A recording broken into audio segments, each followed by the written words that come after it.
I've sent this bottle of grapefruit extract, and this supplement has been great. I've really been enjoying using it. So let me show you how to use it, and then I'll tell you a little bit more about it. So it's a dropper, and you can add it to water, although I personally found adding it to kombucha is my favorite way to drink it, or adding it to another juice, maybe even like an orange juice.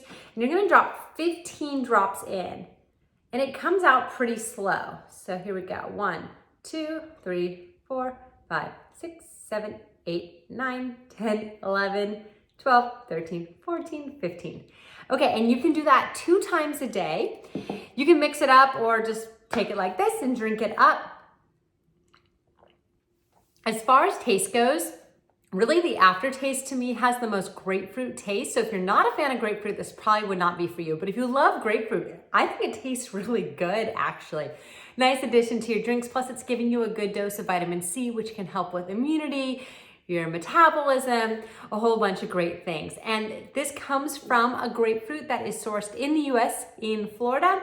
It's organic, and so far I'm just really impressed with it. So cheers.